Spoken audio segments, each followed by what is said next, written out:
औज़ुबिल्लाहिमिनश्शैतानिर्रजीम बिस्मिल्लाहिर्रहमानिर्रहीम। अस्सलाम वालेकुम डियर स्टूडेंट्स, मैं आपका टीचर हाफिज़ मुज़म्मिल कवी। उम्मीद है आप सब खैरियत से होंगे। तो बेटा, जैसा कि हमने लास्ट लेक्चर के अंदर चैप्टर नंबर 10 स्टार्ट किया हुआ था और चैप्टर नंबर 10 को तकरीबन हम हाफ पढ़ चुके थे। आज हमने जो टॉपिक पढ़ना है वो है टेलीस्कोप। ठीक है, लास्ट जो हमने लेक्चर पढ़ा था वो था हमारे पास कंपाउंड माइक्रोस्कोप, जो कि एक इंटरेस्टिंग था आपके पास टॉपिक। अब हम कंपाउंड टेलीस्कोप को कंपाउंड माइक्रोस्कोप से आगे टेलीस्कोप को पढ़ेंगे। तो टेलीस्कोप आम तौर पे आप लोगों ने कहीं देखी है, जहन में आएगा आपके जब आपको ईद का चाँद या रमज़ान का चाँद देखना होता है। तो कुछ हजरात जो हमारे कमेटी होती है, रोयत हिलाल कमेटी, वो छत पर चढ़ कर दी एक दूरबीन की मदद से चाँद को देखने की कोशिश कर रहे होते हैं। वो जो दूरबीन होती है ना हमारे पास, वो चाँद सितारों को देखने के लिए, वो कहलाती है हमारे पास टेलीस्कोप। ठीक है, तो यहाँ से ही हम टेलीस्कोप के डेफिनेशन को स्टार्ट करेंगे। टेलीस्कोप को हम कैसे डिफाइन करेंगे? हम लिखेंगे कि ये क्या है, ऑप्टिकल इंस्ट्रूमेंट है। तो सबसे पहले जो बात है, क्योंकि चैप्टर ही हम ऑप्टिकल इंस्ट्रूमेंट का पढ़ रहे हैं, तो टेलीस्कोप को हम डिफाइन कर सकते हैं, it is an optical instrument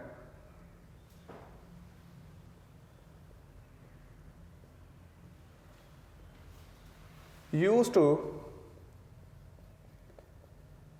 view distant objects। जो आपके पास वो इंस्ट्रूमेंट जो दूर की चीज़ों को देखने के लिए इस्तेमाल किया जाता है, वो क्या कहलाता है? हमारे पास टेलीस्कोप कहलाता है। ठीक हो गया। तो हमारे पास टेलीस्कोप की बेशुमार टाइप्स हैं। हम यहाँ पे जो टेलीस्कोप पढ़ने लगे हैं वो हमारे पास है एस्ट्रोनॉमिकल टेलीस्कोप। एस्ट्रोनॉमिकल टेलीस्कोप क्या है? ये वो टेलीस्कोप है जिसकी मदद से हम आसमान पे मौजूद चाँद, सितारे और जो हमारे पास डिफरेंट तरह के प्लैनेट्स हैं उनको देख सकते हैं। ठीक है, तो हम एस्ट्रोनॉमिकल टेलीस्कोप को कैसे डिफाइन कर सकते हैं कि ये वो डिवाइस है, the telescope used to see the distant image of distant heavenly objects. ठीक है, तो मैं इसकी डेफिनेशन लिख रहा हूँ ताकि आपके पास मौजूद रहे यहाँ पे। द टेलीस्कोप used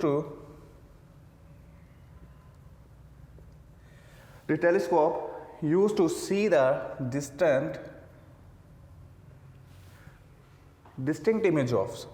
distinct का मतलब क्या बताया था मैंने आपको? वाज़िया। ठीक है, distinct image of distant objects। distant heavenly objects लिख सकते हैं इसको। distant objects ज़्यादा बेहतर वर्ड है हमारे पास, जैसा कि लाइक हमारे पास stars, moon and planets etcetera. ये लें जी, ये हमारे पास एस्ट्रोनॉमिकल टेलीस्कोप की डेफिनेशन हो गई। ठीक है, अब हमारे पास एस्ट्रोनॉमिकल टेलीस्कोप को भी हमने पढ़ लिया। अब हमने देखना है कि हम एस्ट्रोनॉमिकल टेलीस्कोप की मदद से किसी दूर के ऑब्जेक्ट के इमेज को कैसे देख सकते हैं। देखें, अगर आपको याद हो तो मैंने कहा बताया था आपको कि हम जो भी चीज़ को ऑब्जर्व करते हैं, जो भी चीज़ को हम देख सकते हैं, उसके साथ हमारी आँख एक एंगल बना रही होती है, जो क्या एंगल कहलाता है? हमारे पास विजुअल एंगल कहलाता है। और मैंने बताया था जब एक ऑब्जेक्ट दूर है तो मेरी आंख क्या उसके साथ क्या है? विजुअल एंगल छोटा होता है। जैसे जैसे ये करीब आती जाएगी विजुअल एंगल क्या होता जाएगा? ग्रेटर होता जाएगा। ऐसा ही है। अब दूर की जो चीज़ है, कंपाउंड माइक्रोस्कोप में क्या था? हम छोटी चीज़ को बड़ा करके देख रहे थे, लेकिन टेलीस्कोप में ऐसा नहीं कर रहे हम। टेलीस्कोप में हम दूर जो चीज़ है वो तो पहले ही बड़ी है, चाँद आपके पास बहुत बड़ा है, लेकिन वो चूंकि दूर है, अब हम दूर की चीज़ को क्या कर रहे हैं? उसका विजुअल एंगल बढ़ा कर करीब होकर के करके देखेंगे। ठीक हो गया। तो इसकी हम रे डायग्राम भी ड्रॉ करते हैं, लेकिन उससे पहले हम कंस्ट्रक्शन देखेंगे। और कंस्ट्रक्शन के लिए मैं आपके सामने वैसे ही एक रे डायग्राम के फॉर्म में पहले बनाऊंगा कि ये आपके पास क्या है, एक हमने क्या बना लिया? प्रिंसिपल एक्सिस बना लिया। ठीक है, इस प्रिंसिपल एक्सिस के ऊपर मैं दो लेंस ड्रॉ करने लगा हूं। इसकी कंस्ट्रक्शन हम लिख लेते हैं कि दो लेंस कौन कौन से हैं जी। हमारे पास एक ये लेंस आपके सामने, ये हमारे पास है ऑब्जेक्टिव लेंस। ठीक है, और एक दूसरा लेंस हम बनाने लगे हैं, और ये हमारे पास क्या है? ये हमारे पास है हमारा आई पीस।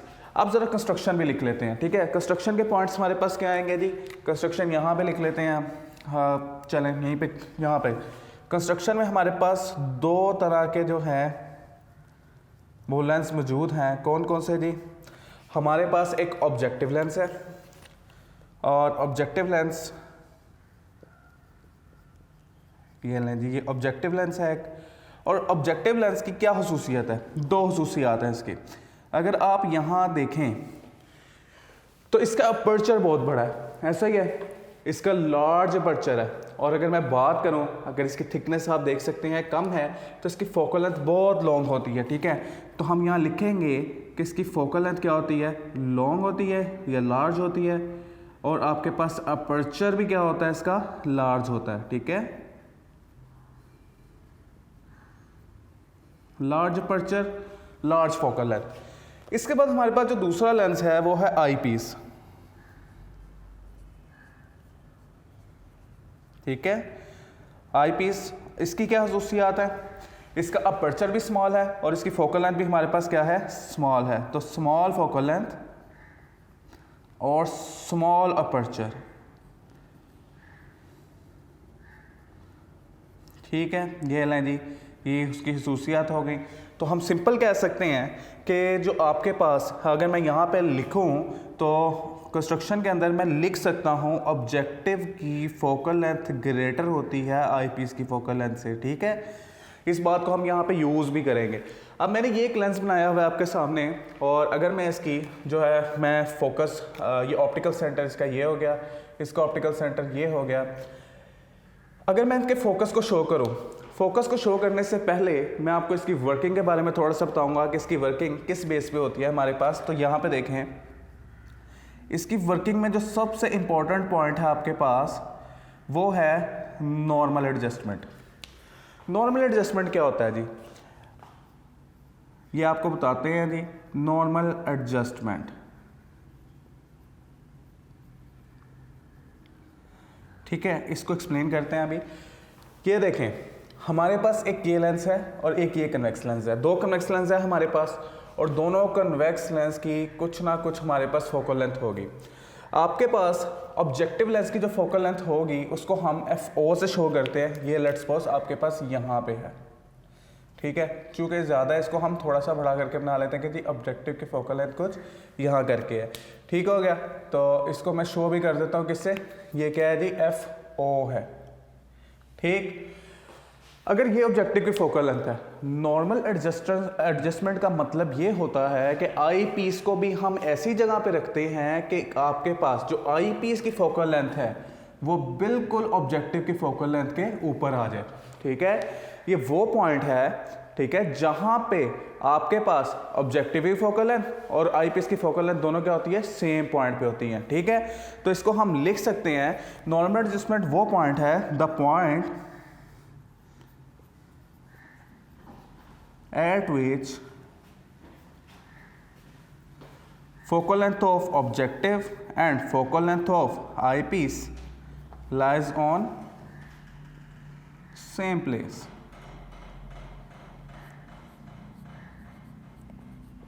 ठीक हो गया, ये हो गया हमारे पास जी नॉर्मल एडजस्टमेंट। यहाँ में देख सकते हैं आपके पास फोकल लेंथ की भी एक पॉइंट पे है और आपके फोकल लेंथ जो है ऑब्जेक्टिव की वो वहाँ पे नज़र आ रही है आपको, और आईपीस की भी फोकल लेंथ आपको उसी पॉइंट पे नज़र आ रही है। तो लिहाजा इस टाइम जो हम टेलीस्कोप को यूज़ कर रहे हैं वो किस में यूज़ कर रहे हैं? नॉर्मल एडजस्टमेंट में यूज़ कर रहे हैं।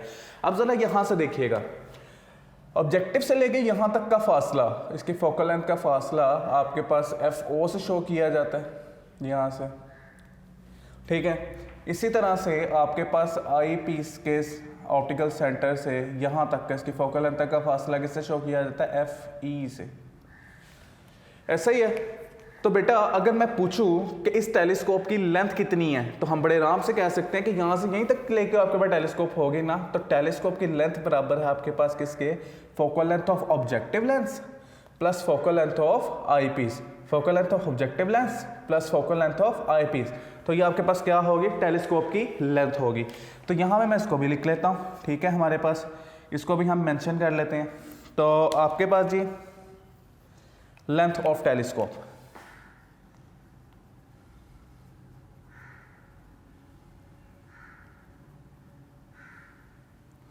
ठीक है। इसको हमने न्यूमेरिकल्स में भी यूज़ करना है कुछ, और हमारे पास जो ये इंपॉर्टेंट शॉर्ट क्वेश्चन भी है आपके पास लेंथ ऑफ टेलीस्कोप एल से रिप्रेजेंट करते हैं और वो किसके बराबर होता है, focal length of objective lens plus focal length of eyepiece के।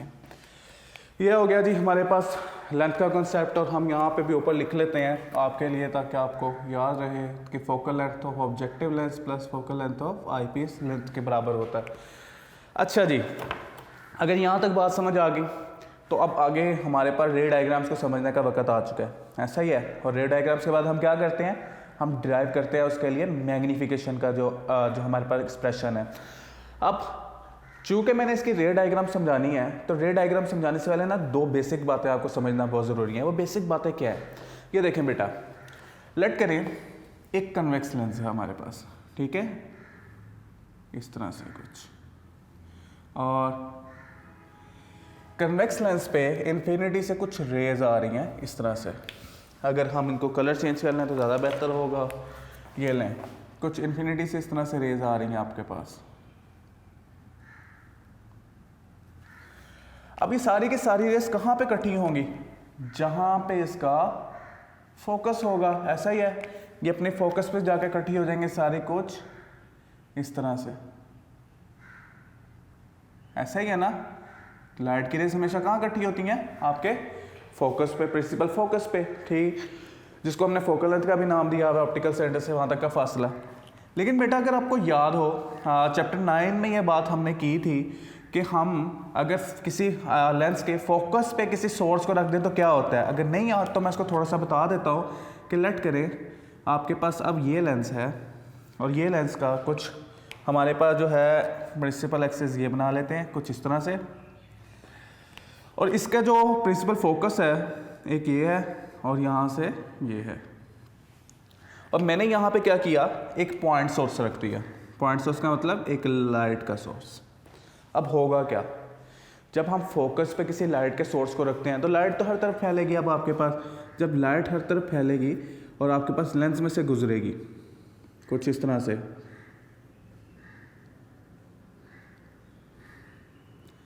याद रखिएगा जब वो लेंस में से गुजरेगी तो वो सारी की सारी क्या हो जाती है, पैरेलल हो जाती है। तो हमें क्या पता चला यहाँ से कि जब आपके पास लाइन की रेस पैरेलल आ रही हों तो वो कहाँ पे हमारी सारी की सारी इकट्ठी होती हैं, फोकस पे। और हमने देखा अगर लाइट सोर्स को हम रख दें फोकस पे तो आपके पास जो लाइट की रेज हैं वो लेंस से गुजरने के बाद क्या हो जाएंगी, सारी की सारी पैरेलल हो जाएंगी। तो ये दो कंसेप्ट हमने यूज़ करने हैं, ठीक हो गया। अच्छा, तो ये बात अगर हमें याद है तो अगली बात करते हैं, हम अपनी रे डायग्राम पे आते हैं। ऑब्जेक्टिव लेंस को हम प्लेस करते हैं वहाँ पे जहाँ से हमने जहाँ पे ऑब्जेक्ट को रखना हो, और आईपीस होता है हमारी आँख के सामने, ठीक है। तो अगर हम बात करें हमारा ऑब्जेक्टिव लेंस के सामने हम किस चीज़ को देखना चाह रहे हैं, लेट्स सपोज हम चाँद को देखना चाह रहे हैं इस टाइम, ठीक है। अगर हम चाँद को देखना चाह रहे हैं तो चाँद यहाँ कहीं होगा। हम क्या कह सकते हैं कितने डिस्टेंस पे होगा, डिस्टेंस तो हमें पता नहीं, तो लिहाजा ये इन्फिनिटी पे होगा। अगर लाइट की रेस को हम ड्रॉ करें कुछ किस तरह बनेगी, ये देखें। अगर यहाँ से आपके पास कहीं चांद है तो आपके पास लाइट की रेस को होंगी कुछ इस तरह से आ रही होंगी, ठीक है। कुछ ये सूरत हाल होगी लाइट की रेस की। अब जब लाइट की रेस इस तरह से आ रही होंगी, ये तो पैरेलल है ना, तो जब लाइट की रेस पैरेलल होती हैं तो वो सारी की सारी कहाँ पे इकट्ठी होती हैं। आपको अभी भी याद है कि होगा कि अभी भी बताया था कि सारी की सारी कहाँ इकट्ठी होती हैं, प्रिंसिपल फोकस पे। लेकिन ये लाइट की रेस पैरेलल थी और प्रिंसिपल फोकस पे इकट्ठी हुई थी। ये लाइट की रेस थोड़ी सी आपके पास क्या है, कुछ एंगल के साथ आ रही है यहाँ पे। ये भी इकट्ठी कहाँ होंगी, प्रिंसिपल फोकस पे ही होंगी, लेकिन उससे थोड़ा सा नीचे की तरफ इस तरह से, ठीक है। ये लेंगी कुछ ये सूरत हाल होगी हमारे पास। तो आपका जो पहला यहाँ पे मैं इसको स्लैश में शो कर रहा हूँ कि यहाँ पे आपके पास ये डिवाइडिंग, चलें इसको इस तरह से गोमा लगा के शो कर देते हैं कि फोकल लेंथ ऑब्जेक्टिव और आईपीस दोनों यही है, नॉर्मल एडजस्टमेंट में है। यहाँ पे जो हमारे पास डिस्टेंट ऑब्जेक्ट का इमेज बनेगा वो कुछ इस तरह से होगा, ठीक। और हमारे पास इसकी नेचर क्या हमें नज़र आ रही है, आपके पास ये इंटरमीडिएट इमेज बना है। यहाँ पे जो चांद था वो क्या था, बहुत बड़ा था, उसका साइज क्या था, बहुत बड़ा था। लेकिन ये क्या है, एक बहुत छोटा सा इमेज बन गया हमारे पास, ऐसा ही है। तो अगर हम यहाँ पे लिखे नेचर ऑफ इंटरमीडिएट इमेज तो हमारे पास क्या आएगा जी, ये इंटरमीडिएट इमेज है, नेचर ऑफ इंटरमीडिएट इमेज। क्या लिख सकते हैं जी इसकी जगह हम नेचर ऑफ इंटरमीडिएट इमेज में? यहाँ हम लिख सकते हैं कि आपके पास क्योंकि लाइट की रेज असल में इकट्ठी हो रही हैं तो ये क्या है, रियल इमेज है। ठीक है, अगली प्रॉपर्टी। इसके बाद ये देखें, ये रियल में इकट्ठी हो रही हैं। उसके बाद हमारे पास ये जो आपके पास इमेज था बहुत बड़ा था, यहाँ पे इमेज आके क्या हो गया, छोटा हो गया, लेस हो गया, तो हम इसको बोलेंगे डिमिनिश्ड हो गई है।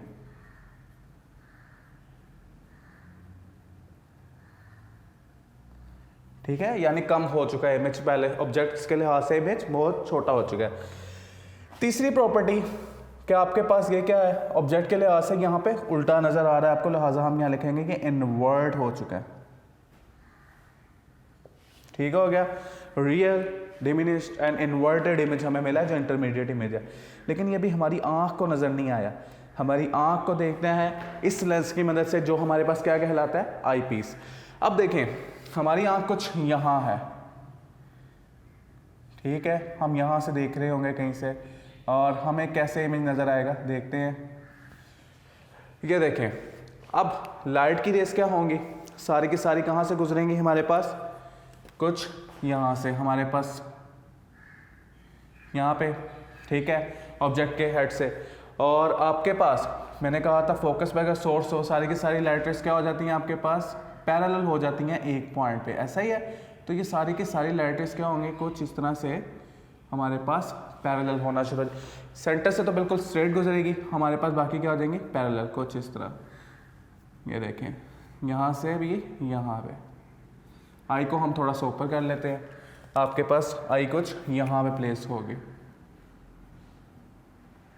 ये हाँ जी।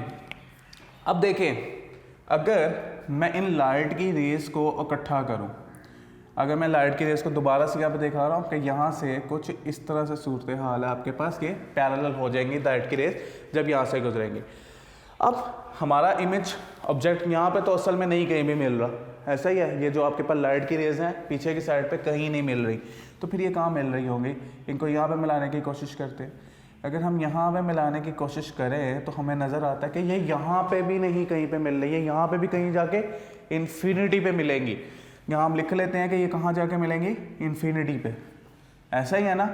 तो इन्फिनिटी पे मिलेंगी तो आपको इमेज क्या नज़र आएगा, आपको इमेज एक बहुत बड़ा ऑब्जेक्ट नज़र आएगा, ऐसा ही है। ऑब्जेक्ट का इमेज होगा बहुत ज़्यादा ग्रेटर हो चुका होगा साइज में, ऐसा ही है ना।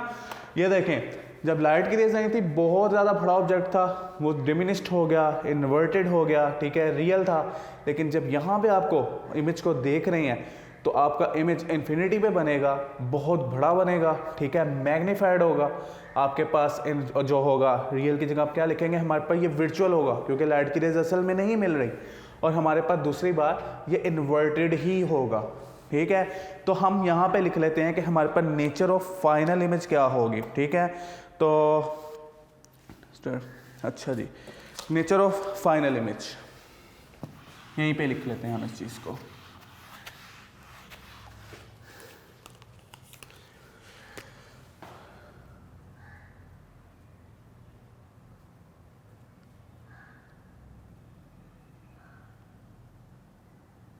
ये ले जी, क्या क्या नेचर है हमारे पास।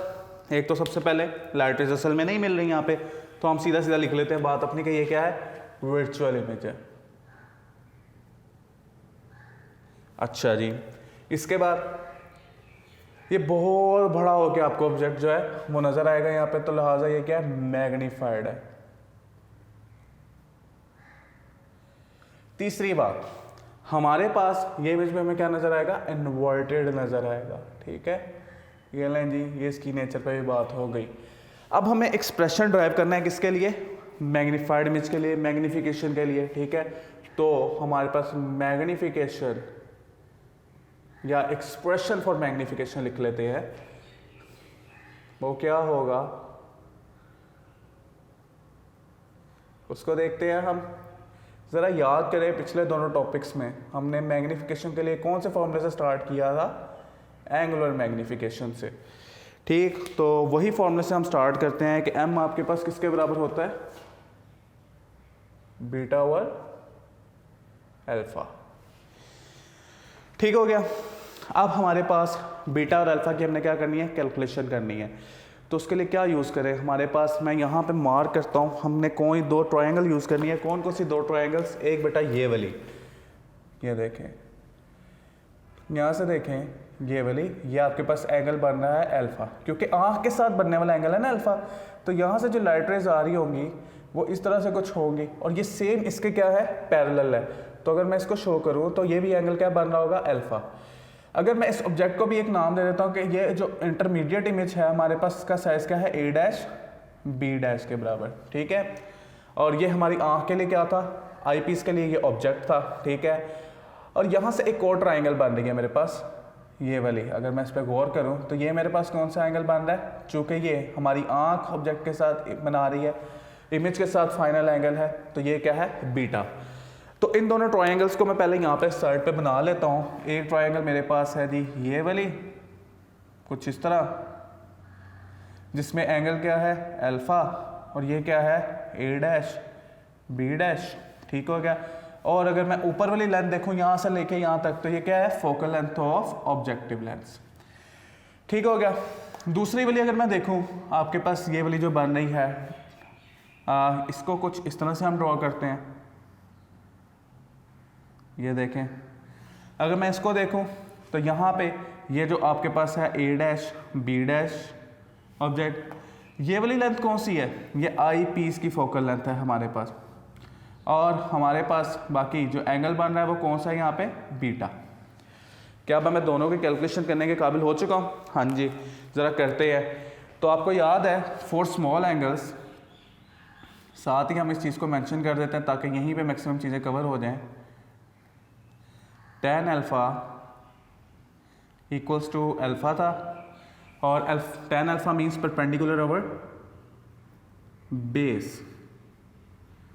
चूँकि हम ये डायग्राम यूज़ कर रहे हैं पहले, तो हम इसकी मदद से करते हैं। परपेंडिकुलर किसके बराबर है आपके पास, ए डैश बी डैश के बराबर, और बेस किसके बराबर है आपके पास, बेस आपके पास इसके बराबर है एफ ओ के बराबर। कोई मसला तो नहीं है। ये हमारे पास आ गया जी अल्फ़ा। ठीक हो गया। और बीटा के लिए भी कैलकुलेट कर लेते हैं इसी तरह से, एंड बीटा और tan बीटा किसके बराबर होगा जी, हमारे पास tan beta is equal to beta होगा स्मॉल एंगल्स के लिए, जो किसके बराबर होता है, परपेंडिकुलर ओवर बेस। और इसके लिए जो हम अपनी ट्रायंगल यूज़ करेंगे वो ये वाली होगी। ठीक, तो ज़रा यहाँ देखें, आपके पास इसका परपेंडिकुलर किसके बराबर है, इसका परपेंडिकुलर भी ए डैश बी डैश के बराबर है, और बेस किसके बराबर है आपके पास, बेस हमारे पास बराबर है एफ ई के। ये लें जी, यहाँ से बीटा भी कैलकुलेट हो गया, बहुत इजीली एक्सप्रेशन इसका ड्राइव होता है। अब इसको मैं स्मॉल ए का नाम देता हूँ, इसको स्मॉल बी का नाम देते हैं, और एक यहाँ पे बड़े वाला ए बना लेते हैं अपना। ठीक है, तो ये लें जी, ये बड़े वाला हो गया कैपिटल ए। अब यहाँ से मैं रेस कर रहा हूँ ताकि मैं इसको लिख सकूँ। तो हमारे पास आगे का एक्सप्रेशन हम यहाँ पे लिखेंगे। यहाँ तक उम्मीद है बड़े आराम से समझ आ गया होगा एक्सप्रेशन। तो मैग्नीफिकेशन का हमने वैल्यू वहाँ पे पुट करना है फॉर्मूला में, यानी बाय पुटिंग छोटा ए एंड छोटा बी इन बड़ा ए। ठीक है, यानी स्मॉल ए स्मॉल बी को हमने किस में पुट करना है, कैपिटल ए में। तो जरा पुट करें तो मैग्नीफिकेशन का फॉर्मूला क्या होगा हमारे पास, m is equal to beta किसके बराबर आया है हमारे पास, बीटा बराबर आया है A dash B dash divided by F E के। ठीक है, और हमारे पास अल्फा किसके बराबर है, अल्फा हमारे पास बराबर आया है A dash B dash divided by F O. ठीक, अगर मैं इसको आपकी आसानी के लिए डिवाइड को लिखूं अगर ऊपर, तो ये मल्टीप्लाई हो जाएगा, A dash B dash divided by F E multiply by F O divided by reciprocal में लिखा है हमने ए डैश बी डैश। यहाँ से ए डैश बी डैश से कैंसिल, तो मैग्नीफिकेशन का फॉर्मूला हमारे पास क्या आ जाएगा, f o over f e. ये ले जी, ये आ गया जी हमारे पास फाइनल मैग्नीफिकेशन का फॉर्मूला। यानी अगर हमने एक ऑब्जेक्ट को बहुत बड़ा करके देखना है, हमने जो आपके पास टेलीस्कोप की मदद है चांद सितारों को बड़ा बड़ा करके देखना है, बड़ा उसका इमेज ऑब्जर्व करना चाहते हैं, तो हमें ग्रेटर फोकल लेंथ, आपके फोकल लेंथ का ऑब्जेक्टिव यूज़ करना पड़ेगा। ऑब्जेक्टिव लेंथ जो होना चाहिए वो किसका होना चाहिए? ग्रेटर फोकल लेंथ का होना चाहिए। और आईपीएस हमारे पास स्मॉल फोकल लेंथ का होना चाहिए। ठीक है, मैग्निफिकेशन के लिए लिहाजा हमें बात समझ आई कि आपके पास focal length of objective should be greater. ठीक है, for better magnification, for greater magnification. ठीक हो गया ये बात। अच्छा मुझे एक बात बताएं, इमेज को तो बड़ा बड़ा हमने देख लिया, लेकिन अगर हमें इमेज क्लियर ही नज़र नहीं आ रहा तो उसका फ़ायदा जितना मर्जी मैग्नीफाई हो जाए, हमें जब वो क्लियर ही नज़र नहीं आएगा तो उसका फ़ायदा कुछ नहीं है। तो क्लियर देखने वाली प्रॉपर्टी कौन सी थी? वो प्रॉपर्टी जिसमें हम छोटे छोटे डिटेल्स को भी, माइनर डिटेल्स को भी बड़ी अच्छी तरह से देख सकते थे, रिवील कर सकते थे। तो वो कौन सी प्रॉपर्टी थी हमारे पास? वो हमारे पास प्रॉपर्टी कहलाती थी रिजॉल्विंग पावर। तो लिहाजा अगर हमें इमेज को क्लियर देखना है तो हमारी रिजॉल्विंग पावर क्या होनी चाहिए? ज़्यादा होनी चाहिए। और रिजॉल्विंग पावर ज़्यादा कैसे हो सकती है? इसके लिए हमें रिजॉल्विंग पावर का फॉर्मूला लिखना पड़ेगा, R = D/1.22 लैम्डा। यानी अगर रिजॉल्विंग पावर ज़्यादा करनी है तो हमें डायामीटर लेंस का बढ़ाना पड़ेगा। ऐसा ही ना, रिजॉल्विंग पावर ज़्यादा करनी है तो डायामीटर हमें लेंस का बढ़ाना पड़ेगा। क्यों बढ़ाना पड़ेगा? डायमीटर को हम लेंस में क्या बोलते थे? अपर्चर। अब मैंने आपको कहा था शुरू में कि हमने जो ऑब्जेक्टिव लेंस यूज़ किया है वो ग्रेटर अपर्चर का है, यानी इसका डायमीटर ज़्यादा है। अगर डायमीटर ज़्यादा है, अपर्चर ज़्यादा है, तो क्या होगा?